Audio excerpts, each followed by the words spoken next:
Hello दोस्तों, स्वागत है आपका आपके अपने चैनल द नेक्स्ट लेवल में।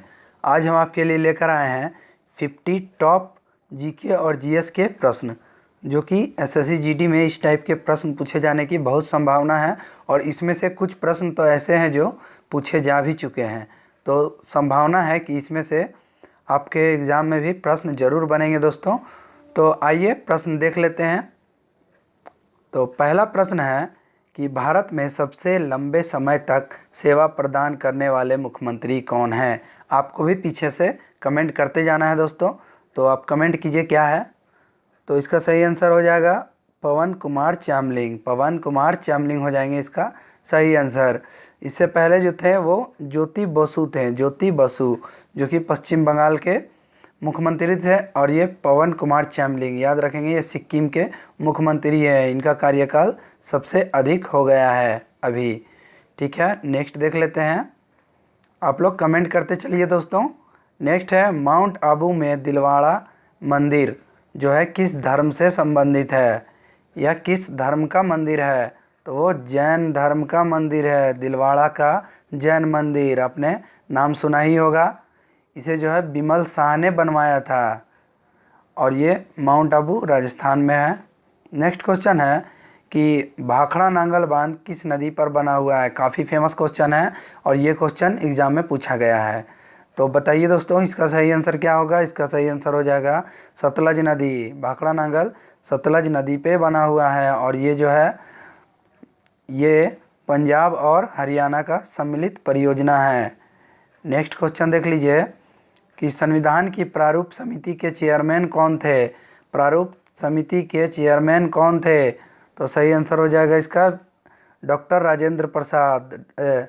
इसका सही आंसर हो जाएगा भीमराव अंबेडकर। थोड़ा गलती हो गया दोस्तों, याद रखिए कि भीमराव अंबेडकर सही आंसर हो जाएगा। प्रारूप समिति के अध्यक्ष थे BR अंबेडकर। नेक्स्ट देख लेते हैं 5 नंबर क्वेश्चन। श्रीलंका की मुद्रा क्या है? श्रीलंका की मुद्रा क्या है? इसकी मुद्रा है रुपया। श्रीलंका की मुद्रा है रुपया। और श्रीलंका की राजधानी, दो राजधानी है अभी, श्री जयवर्धने कुट्टे और एक है कोलंबो। दोनों याद रखिए, दोनों पूछता है एग्जाम में। ठीक है, नेक्स्ट देख लीजिए। और ये आप देख सकते हैं यहाँ पे कि डॉलर, ये तो अमेरिका का है। उसके बाद टका, टका कहाँ का है? पश्चिम बांग्लादेश का है टका। और पाउंड, पाउंड है इंग्लैंड का। ये सब मुद्रा से भी क्वेश्चन पूछता है, तो आप लोग ध्यान दीजिए दोस्तों। नेक्स्ट क्वेश्चन है भूदान आंदोलन किसने शुरू किया था? भूदान आंदोलन किसने शुरू किया था? काफ़ी बार पूछा गया क्वेश्चन है ये। तो विनोबा भावे ने शुरू किया था। ये महाराष्ट्र से शुरू किए थे भूदान आंदोलन। नेक्स्ट क्वेश्चन है मुग़ल बादशाहों का सही क्रम क्या है? तो आप देख सकते हैं, ऑप्शन है आपके सामने। अगर अच्छे से याद नहीं है तो कंफ्यूज कर जाएंगे, लेकिन इसका सही आंसर है C नंबर, बाबर, उसका बेटा हुमायूं, उसका बेटा अकबर, उसका बेटा जहांगीर, उसके बाद आता है शाहजहां, उसके बाद औरंगजेब। याद रखिए, औरंगजेब के बाद मुग़ल वंश लड़खड़ाने लगी थी और मुग़ल वंश के संस्थापक बाबर थे। इसकी स्थापना 1526 में की गई थी, प्रथम पानीपत का युद्ध लड़ने के बाद। नेक्स्ट क्वेश्चन है कि भारत में अंग्रेजी शिक्षा किसने शुरू की थी? काफ़ी इम्पोर्टेंट क्वेश्चन है, बताइए दोस्तों किसने शुरू की थी? तो लॉर्ड मैकाले ने शुरू की थी, लॉर्ड मैकाले। नेक्स्ट क्वेश्चन है, और एक क्वेश्चन है सैंडलर आयोग जिसका जो है स्थापना 1917 में किया गया था, वो किस चीज़ से संबंधित है? आप लोग कमेंट में बताइए सैंडलर आयोग का संबंधित किस चीज़ से है। नेक्स्ट क्वेश्चन है कि अम्लीय विलयन का पीएच मान क्या होता है? अम्लीय विलयन का पीएच मान क्या होता है? तो 7 से कम होता है अम्लीय पीएच मान, 7 से कम। और क्षारीय जो होता है वो 7 से अधिक होता है और 7 में उदासीन होता है। ये जो देख रहे हैं 7 के बराबर, ये होता है उदासीन। और एक बात है कि 7 से अगर नीचे आते जाएगा, जितना नीचे आएगा उतना ही वो अम्लीय होता जाएगा, और जितना ऊपर चढ़ेगा 7 से उतना क्षारीय होगा। और पीएच स्केल का मान 0 से 14 तक होता है, याद रखिएगा, ये भी एग्जाम में पूछता है। नेक्स्ट क्वेश्चन है कि आलू को किस प्रकार की फसल में वर्गीकृत किया जाता है? आलू कैसी फसल है? तो वो कंद है। आलू क्या है? कंद है, या तना भी कह सकते हैं आप आलू को। नेक्स्ट क्वेश्चन है कि नाटक शकुंतला किसने लिखा था? शकुंतला को किसने लिखा था? तो लिखा था महाकवि कालिदास ने। कालिदास ने लिखा था शकुंतला। शकुंतलम भी इसे कहते हैं। नेक्स्ट क्वेश्चन है कि तांबा और टीन का मिश्र धातु क्या होता है? तांबा और टीन से क्या बनता है? क्या बनता है? सोल्डर बनता है। तांबा और टीन से सोल्डर बनता है। और याद रखिए, सॉरी दोस्तों, तांबा और टीन से बनता है, यहाँ तो लिखा हुआ नहीं है, इससे बनता है कांसा। तांबा और टीन से मैं यहाँ लिख देता हूँ, इससे बनता है कांसा। तांबा टीन कांसा बनता है। और सोल्डर बनता है सीसा टीन से। सीसा और टीन से क्या बनता है? सोल्डर। सीसा टीन से सोल्डर। और पीतल किससे बनता है? तो तांबा और जस्ता से बनता है। तांबा और जस्ता से पीतल बनता है। तो कन्फ्यूजन नहीं होनी चाहिए आप लोगों को दोस्तों। तो एक बार मैं फिर रिपीट कर देता हूँ, सुन लीजिए आप लोग।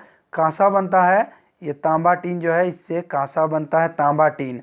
और तांबा जस्ता से बनता है पीतल। तांबा जस्ता से पीतल। और टीन और लेड से बनता है सोल्डर। ओके, आप लोगों को अब कन्फ्यूजन नहीं होनी चाहिए, यहाँ थोड़ा गड़बड़ा गया था। नेक्स्ट क्वेश्चन देख लीजिए। तेलुगु किस राज्य की राजभाषा है? काफ़ी कंफ्यूज करता है ये क्वेश्चन। तेलुगु किस राज्य की राजभाषा है? ये आंध्र प्रदेश का राजभाषा है तेलुगु। और आंध्र प्रदेश का एक नृत्य है कुचिपुड़ी, जो कि एग्जाम में बहुत बार रिपीट किया जाता है, आप लोग याद रखेंगे। और कर्नाटक का लोक नृत्य बता देता हूँ, यक्षगान। केरल का कथकली। तमिलनाडु का क्या है ये आप बताइए दोस्तों कमेंट में। तमिलनाडु का लोक नृत्य क्या है? लोक नृत्य पे एक वीडियो हम डाल चुके हैं, आप लोग जाके देखिए, ट्रिक के माध्यम से हमने डाला है, याद हो जाएगा। और एग्ज़ाम में एक ना एक पूछा ही जा रहा है। और आंध्र प्रदेश के अभी राज्यपाल कौन है? तो ESL नरसिम्हन। और मुख्यमंत्री है चंद्रबाबू नायडू। याद रखिएगा, एग्ज़ाम में पूछता है ये सब। और मुख्यमंत्री और राज्यपाल भी अच्छे से याद कर लीजिए दोस्तों। मुख्यमंत्री जो है अभी एग्ज़ाम में पूछा जा रहा है, लेकिन कुछ समय बाद राज्यपाल भी पूछा जाएगा, तो अच्छे से याद कर लीजिए, एग्ज़ाम में ज़रूर एक ना एक पूछा जाएगा आप लोगों का। नेक्स्ट है द्रोणाचार्य पुरस्कार किस चीज़ से संबंधित है? तो किस चीज़ से संबंधित है? खेल कूद प्रशिक्षक को खेल कूद के जो कोच होते हैं, प्रशिक्षक, उन्हें दिया जाता है। पुलेला गोपीचंद को अभी दिया गया था 2018 में। पुलेला गोपीचंद PV सिंधु के कोच हैं, और भी एक बैडमिंटन खिलाड़ी के कोच हैं। तो बताइए वो बैडमिंटन खिलाड़ी कौन है? काफ़ी फेमस है अभी। नेक्स्ट क्वेश्चन है, पाकिस्तान और बांग्लादेश भारत के कब अंग रहे थे? कब वो अंग थे भारत के? तो 1947 में अंग थे, उसके बाद पाकिस्तान अलग हो गया, और उसके कुछ समय बाद 1971 में बांग्लादेश भी अलग हो गया। नेक्स्ट क्वेश्चन है, कोयना बांध स्थित है। कोयना बांध कहाँ स्थित है? किस राज्य में? तो ये महाराष्ट्र में स्थित है। कोयना बांध महाराष्ट्र में स्थित है। नेक्स्ट क्वेश्चन है कि किसके शासन के दौरान मराठा सत्ता सर्वोच्च शिखर और प्रतिष्ठा पर थी? तो किसके शासन में थी? तो याद रखिए बालाजी बाजीराव के समय में। नेक्स्ट क्वेश्चन है कि जंग उदाहरण है। जंग किस चीज़ का उदाहरण है? तो जंग जो है यौगिक का उदाहरण है। जंग यौगिक का उदाहरण है। लोहे में जंग लगने से लोहे का भार बढ़ जाता है, एग्जाम में बहुत बार पूछा गया है। और जंग लगने का कारण है ऑक्सीजन और नमी। लोहे में जंग उसी के कारण लगता है। नेक्स्ट क्वेश्चन है, और एक क्वेश्चन है, लोहे में जंग लगने से बचाने के लिए जस्ते की परत चढ़ाई जाती है, उसको कहते हैं जस्तीकरण या फिर गैल्वेनाइजेशन। याद रखिए। नेक्स्ट क्वेश्चन है कि हवा का वाष्प घनत्व कितना होता है? काफ़ी बार एग्जाम में पूछा गया है, काफ़ी इंपॉर्टेंट क्वेश्चन है। तो 14.4 याद रखेंगे, हवा का वाष्प घनत्व। नेक्स्ट क्वेश्चन है कि राज्यसभा द्वारा लोकसभा को धन विधेयक कितने समय में लौटा दिया जाता है? तो ये 14 दिन में लौटा दिया जाता है धन विधेयक को। कोई विधेयक धन विधेयक है या नहीं, इसका डिसीजन कौन लेता है? तो लोकसभा अध्यक्ष लेता है, याद रखिएगा। और विधेयक को लोकसभा और राज्यसभा दोनों में पेश किया जा सकता है। नेक्स्ट क्वेश्चन देख लीजिए। और एक बात बता देता हूँ कि ये राज्यसभा जो है इसे ऊपरी सदन कहते हैं और लोकसभा को निचली सदन कहते हैं। राज्यसभा में मनोनीत होने के लिए 30 वर्ष आयु होनी चाहिए और लोकसभा में 25 वर्ष आयु होनी चाहिए। और इसका कार्यकाल 6 वर्ष होता है और इसका कार्यकाल 5 वर्ष होता है। काफ़ी इम्पोर्टेंट है दोस्तों, अच्छे से याद रखेंगे। नेक्स्ट क्वेश्चन देख लीजिए कि पृथ्वी 1 घंटे में कितनी डिग्री देशांतर घूम लेती है? तो कितनी डिग्री देशांतर घूम लेती है? तो इसका सही आंसर हो जाएगा 15 डिग्री। 1 घंटे में 15 डिग्री घूम लेती है। देखिए, इसको निकालने का मैं तरीका बता देता हूँ कि टोटल डिग्री होता है 360।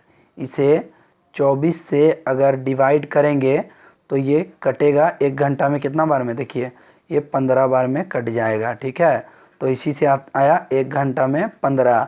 और यही अगर मिनट में या फिर सेकेंड में जैसे पूछेगा तो आप इसे निकाल सकते हो, ठीक है।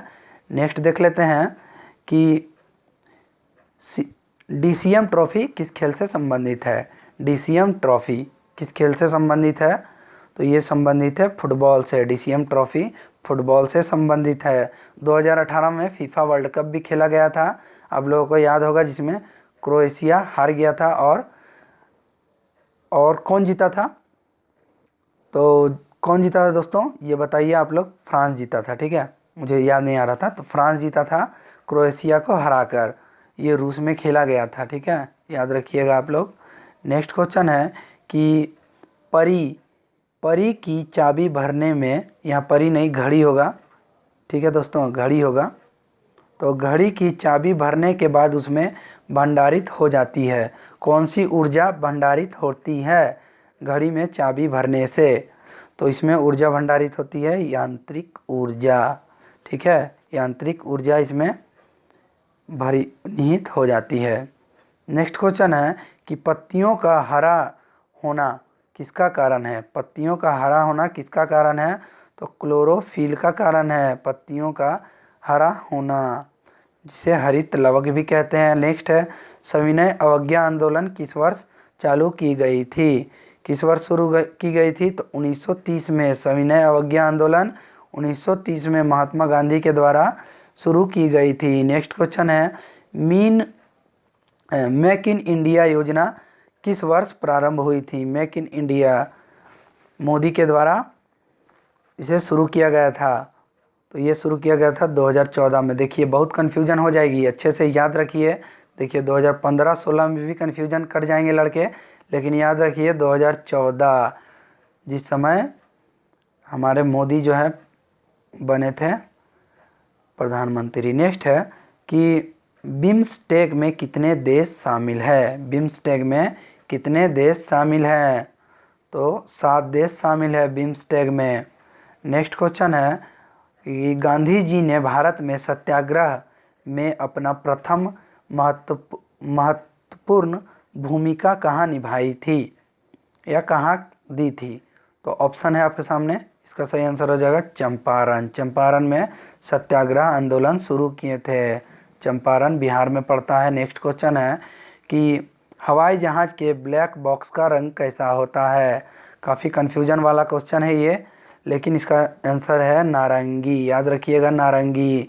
ब्लैक बॉक्स है तो काफ़ी दोस्त कन्फ्यूजन कर जाएंगे, तो याद रख लीजिए नारंगी, ठीक है। नेक्स्ट क्वेश्चन देख लेते हैं कि सिकंदर ने भारत पर आक्रमण काल में किसके साथ युद्ध किया था? यानी कि आक्रमण जब किए थे सिकंदर किया था आक्रमण, तो किसके साथ युद्ध किया था? तो पोरस के साथ युद्ध हुआ था, पोरस के साथ। 326 ईसा पूर्व में ये लड़ाई हुई थी। सिकंदर प्रथम आक्रमण किया था भारत पर। नेक्स्ट है बालकों के अंधा का मुख्य कारण किस चीज़ की विटामिन है? यानी कि आँख की रोशनी का जो कमी हो जाना वो किस विटामिन की कमी से होता है? तो विटामिन ए, विटामिन ए। इसे रेटिनॉल कहा जाता है, इसका रासायनिक नाम रेटिनॉल है। और इसका अच्छा स्रोत याद रखिए केला, पका हुआ केला, पका हुआ आम, फिर सेब और गाजर, ये सब अच्छा स्रोत है इसका। नेक्स्ट क्वेश्चन है कि वासुदेव स्थल का नाम बताइए जिसमें मुख्य देवता अन्य तीनों से भिन्न है। तो अन्य तीनों से भिन्न देवता कौन है? वासुदेव। तो इसका सही आंसर हो जाएगा जगन्नाथ। जगन्नाथ अन्य है, ठीक है। और ये जो है अमरनाथ, केदारनाथ, फिर विश्वनाथ, ये सब वासुदेव के ही रूप हैं, जगन्नाथ अलग है। नेक्स्ट क्वेश्चन है कि आयरन की वस्तुओं पर लगने वाली जंग क्या कहलाती है?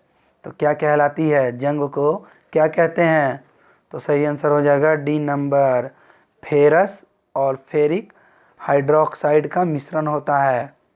नेक्स्ट क्वेश्चन देख लीजिए कि सोमनाथ के मंदिर पर 1025 में मोहम्मद गजनवी के आक्रमण के समय गुजरात का शासक कौन था? कौन था? तो भीमदेव द्वितीय था, भीमदेव द्वितीय। काफ़ी इम्पोर्टेंट क्वेश्चन है ये दोस्त, याद रखिए। नेक्स्ट है 2018 का अमेरिका ओपन यानी कि यूएस ओपन टेनिस पुरुष खिताब किसने जीता था? तो ये किसने जीता था यूएस ओपन? तो ये जीता था नोवाक जोकोविच ने, नोवाक जोकोविच ने जीता था। और महिला में अगर कहा जाए तो नाओमी ओसाका ने जीता था, नाओमी ओसाका।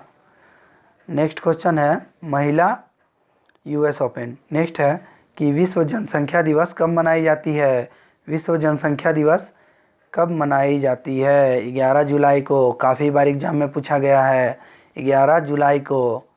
नेक्स्ट क्वेश्चन है द गोल्डन हाउस पुस्तक के लेखक कौन है? द गोल्डन हाउस पुस्तक के लेखक कौन है? तो सलमान रुश्दी, सलमान रुश्दी है गोल्डन हाउस के लेखक। नेक्स्ट क्वेश्चन है कि मैत्री युद्ध अभ्यास किन दो देशों के बीच में होता है? मैत्री युद्ध अभ्यास तो भारत और थाईलैंड के बीच में मैत्री अभ्यास होता है। नेक्स्ट क्वेश्चन है और एक है दोस्तों युद्ध अभ्यास, सिर्फ उसका नाम है युद्ध अभ्यास, वो भारत और अमेरिका के बीच में होता है, युद्ध अभ्यास ही उसका नाम है। नेक्स्ट क्वेश्चन है 2022 का शीतकालीन ओलंपिक किस देश में खेला जाएगा? तो किस देश में खेला जाएगा?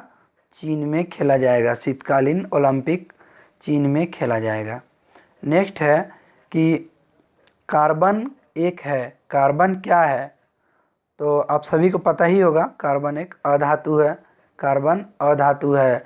और जो याद रखिए ग्रेफाइट, उसके बाद हीरा, ये सब कार्बन के ही अवरूप हैं। नेक्स्ट है कि मयूर सिंहासन पर बैठने वाला अंतिम मुगल शासक कौन था? अंतिम मुगल शासक कौन था?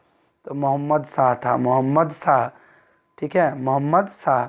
और प्रथम कौन था मयूर सिंहासन पर बैठने वाला? तो वो शाहजहाँ था। इसका मयूर सिंहासन को बनवाया था बेबादल खान ने, बेबादल खान। नेक्स्ट क्वेश्चन है कि उरी जल विद्युत परियोजना किस राज्य में स्थित है? उरी जल विद्युत परियोजना किस राज्य में स्थित है? तो ये उरी जो है ये काफ़ी फेमस है अभी अभी तो, और भी आप लोग नाम सुनते होंगे इसके। यहाँ पर जो है आतंकवादियों ने हमला किया था हमारे जवानों पर, इस पर मूवी भी बन चुकी है, अभी आई थी उरी अटैक। तो ये जम्मू कश्मीर में है, जम्मू कश्मीर, याद रखिएगा। नेक्स्ट क्वेश्चन देख लीजिए कि महसूल बर्नियर पेशा से क्या थे? महसूल बर्नियर पेशा से क्या थे? तो वो काफ़ी फेमस व्यक्ति है दोस्तों, याद रखिएगा महसूल बर्नियर। तो वो थे चिकित्सक, चिकित्सक थे महसूल बर्नियर। इन्हें नोबेल पुरस्कार भी दिया जा चुका है। नेक्स्ट क्वेश्चन है भारतीय संविधान सभा की प्रारूप समिति के सदस्यों की संख्या कितनी थी? तो 7 थी। प्रारूप समिति के सदस्यों की संख्या 7 थी और इसके अध्यक्ष BR अम्बेडकर, जो कि पहला ही क्वेश्चन वही था। नेक्स्ट है भारत में हीरा निम्न में से किस राज्य में पाया जाता है? हीरा किस राज्य में पाया जाता है? तो ये मध्य प्रदेश में पाया जाता है। मध्य प्रदेश के पन्ना खान से हीरा निकाला जाता है। और हीरा तराशने का सबसे अच्छा केंद्र कहाँ है भारत में? गुजरात में है। और कौन सा शहर है? आप लोग कमेंट में बताइए, गुजरात के कौन से शहर में हीरा तराशी जाती है। नेक्स्ट क्वेश्चन है, रिजर्व बैंक ऑफ इंडिया का मुख्यालय कहाँ है? तो मुंबई में है। रिजर्व बैंक ऑफ इंडिया का मुख्यालय मुंबई में है और इसकी स्थापना 1935 में की गई थी। 1935, 1 अप्रैल 1935, डेट भी याद रखिए। और इसका राष्ट्रीयकरण 1949 में किया गया था, रिजर्व बैंक ऑफ इंडिया का। और इसका अभी जो है गवर्नर शक्तिकांत दास है। और इसके प्रथम गवर्नर कौन थे, ये आप हमें कमेंट बॉक्स में बताइए दोस्तों। प्रथम अंग्रेजी गवर्नर कौन थे? जब इसकी स्थापना हुई थी उस समय गवर्नर जो थे वो अंग्रेज थे। ठीक है, तो बताइए आप लोग। नेक्स्ट है, फीफा 2018 में कितने देश शामिल हुए थे? तो कितने देश शामिल हुए थे बताइए। तो इसमें 32 देश शामिल हुए थे फीफा, जो कि रूस में खेला गया था। नेक्स्ट क्वेश्चन है, राष्ट्रमंडल खेल 2018 में भारत ने कितने स्वर्ण पदक जीते थे? कितने स्वर्ण पदक जीते थे राष्ट्रमंडल खेल में? ये ऑस्ट्रेलिया में खेला गया था, गोल्ड कोस्ट ऑस्ट्रेलिया में खेला गया था। तो इसमें भारत ने कितने पदक जीते थे स्वर्ण पदक? तो 26 स्वर्ण पदक जीते थे। और 20 जो है ये कांस्य पदक जीते थे 20। और 20 जो है वो रजत कांस्य पदक हो गया 20। और एक होता है रजत पदक, हाँ रजत पदक भी 20 जीते थे। टोटल हो गया हमारा 69 पदक जीता था भारत ने। और ये तीसरे नंबर पर रहा था, याद रखिएगा। नेक्स्ट क्वेश्चन है कि राज्यपाल का वेतन कितना है? अभी राज्यपाल का वेतन कितना है? तो कमेंट करें दोस्तों, अभी राज्यपाल का वेतन कितना है? तो इसका सही आंसर हो जाएगा 3.5 लाख। 3.5 लाख अभी राज्यपाल का वेतन है। और अगर कहा जाए राष्ट्रपति का वेतन कितना है, तो 5 लाख है राष्ट्रपति का वेतन। उपराष्ट्रपति का वेतन है 4 लाख।